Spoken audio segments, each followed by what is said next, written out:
So today I am going to be working on something that I've been trying to kind of get up the courage to do for a while.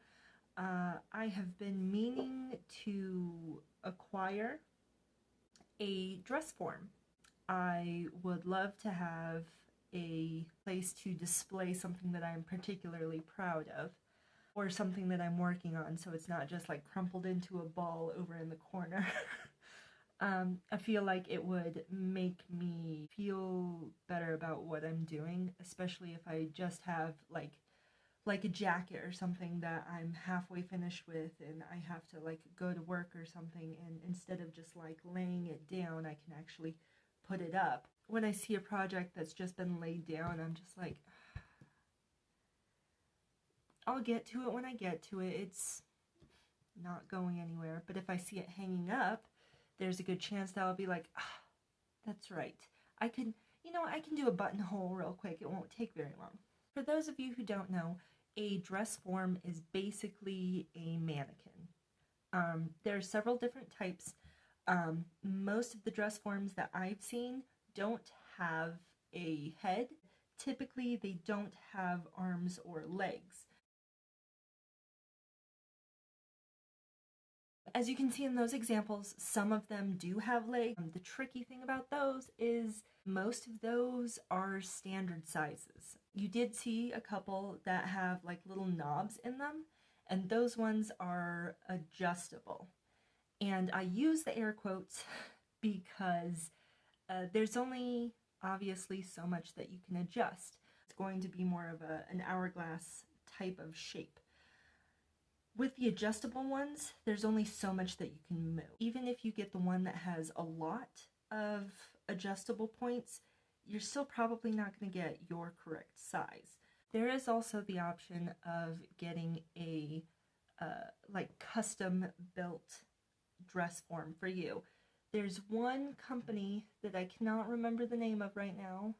When I do, I'll go ahead and put it down somewhere.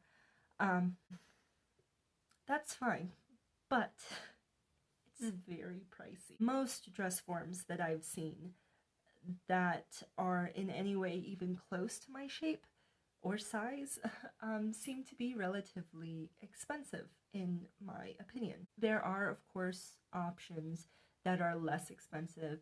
There are dress forms that are made of like a hard plastic that you can, of course, pad out to make it more your shape. There is an extremely thrifty, I want to say, way that you can make a dress form. It's called the duct tape method or something along those lines. And I've tried that.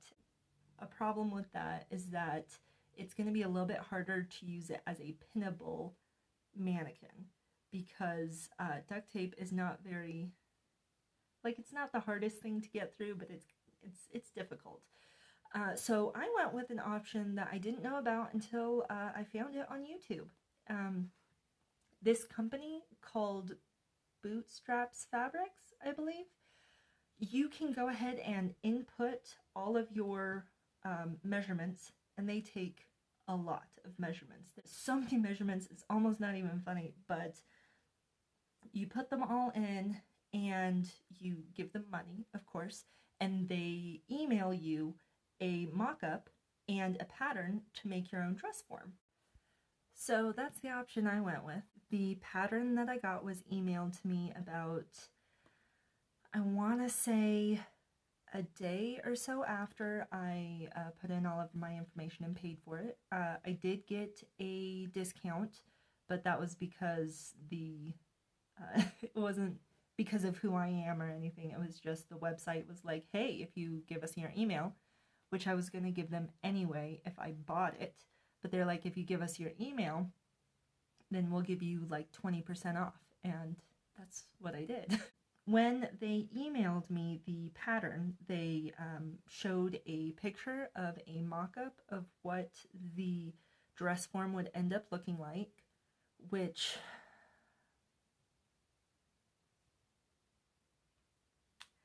was a bit of a hit to my ego. 'cause you get to actually see what theoretically other people see, and it wasn't something that I was happy about, which is a topic for a different day, or not at all. So the pattern ended up being 27 pages long, and I had to print it out, which was fun. One thing that I forgot to click when I was choosing all of the options was I forgot to pick the option where it did seam allowance, which is, it's going to make this interesting. So the pattern that I have, that I've cut out and taped together and everything, does not have seam allowance. I will have to add that as I go. So a couple of things that I had to buy for this. I had to buy duck canvas. I went with a off-white color, which I feel like I've been buying a lot of lately, but it's an off-white color.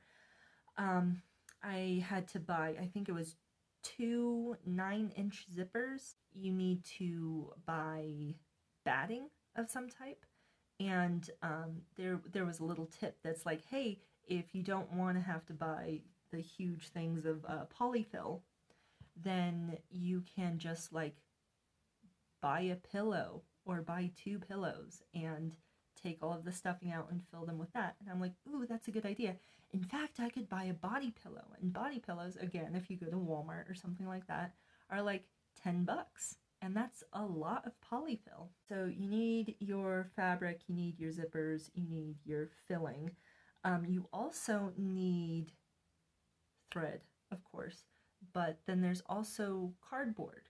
I think the pattern said something like 6 square feet, but that seems like a lot because when I was looking on the patterns, different pieces and stuff, I was unable to find 6 square feet worth of cardboard that I would need to use, but I haven't gotten to construction yet, so I won't be able to know until I get there. Another thing you'll need is interfacing or stabilizer. So what I'm going to be using is a very thick interfacing.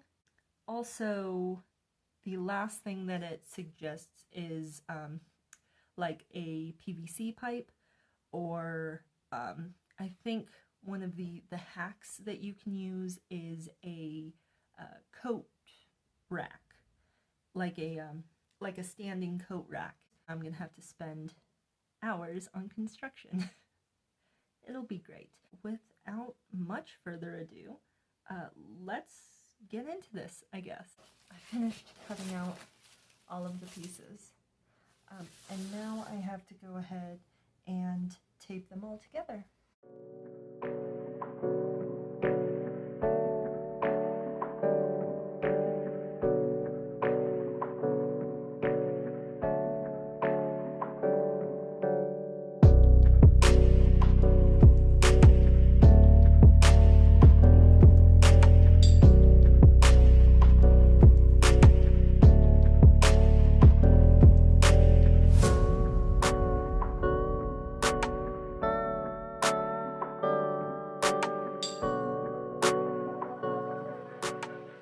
Start pinning them together. I was kind of silly when I bought it because I went ahead and pushed the button to purchase before I realized I bought the pattern pieces that did not have seam allowance, which is ridiculous of me because even though I don't do well following patterns, I still need a seam allowance. So what I had to do when I cut out all of the pieces, I believe it was 1/2 inch. All of them have this huge seam allowance, and hopefully that will help me make sure that everything is correct and everything fits properly. The other day I went and I bought a body pillow. This is just the outside of it, of course. The body pillow itself was $10. I'm going to use every bit of this. As you can tell, I've taken all of the fluff, as it were, out of this, and I've put it in a couple of bags to wait until I'm finished with the shell of the dress form. But in the meantime, I figured I could use this as kind of scraps to do mock-ups, because I haven't been doing mock-ups. I think I've only ever done like one, and it didn't turn out very well, which is why you do mock-ups. This is for my dress form and for future mock-ups.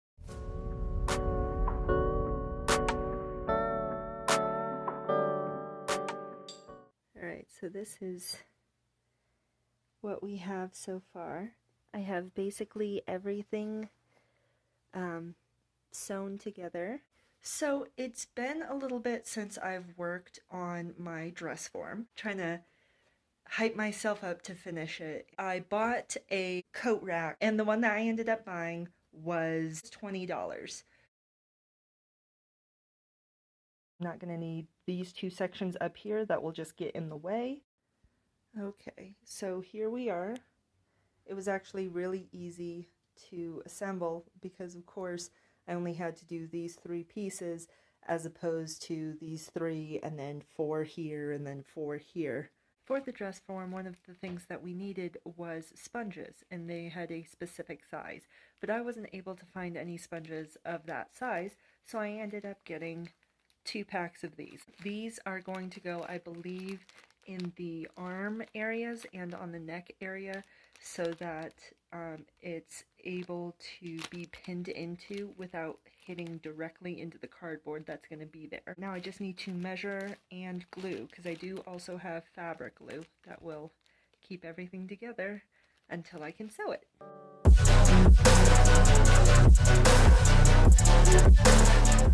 I was so convinced that this was the best way to go, that, oh, I could just make one and it'll save time and energy and money and be closer to my size than anything else.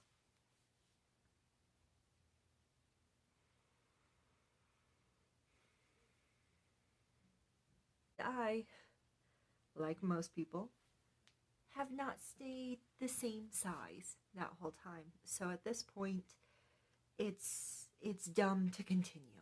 I decided to start looking at options for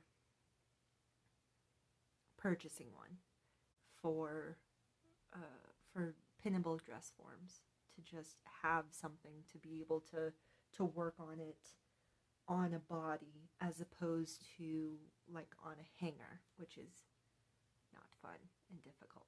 I went ahead and bought it, and it arrived, and I was very excited. I had to put a couple of pieces together, which isn't surprising. So this is the one that I bought. I like her. It is not my size, but it does help to have something that is, you know, a body as opposed to like a just a hanger to put it on. This is going to be the conclusion of this particular video. I don't know. I guess it sounds kind of bad to say I hope you enjoyed my downfall, but there's not really much else to say other than I tried something and then I kept putting it off and putting it off and putting it off until the point where it wouldn't have made sense for me to finish it. Try it, and if it doesn't work, don't beat yourself up too much about it. I have a mannequin, and that is the unfortunate, disappointing conclusion that I have to my dress form saga, I guess, journey for right now. I'm still trying to decide if I want to go back into trying to make myself another one. As much as I hate to say it, that is the end of this experience as of right now, but I figured at the very least closure is helpful. So that's it for today. I will see you in the next video, and in the meantime, I hope you have a great day. Bye.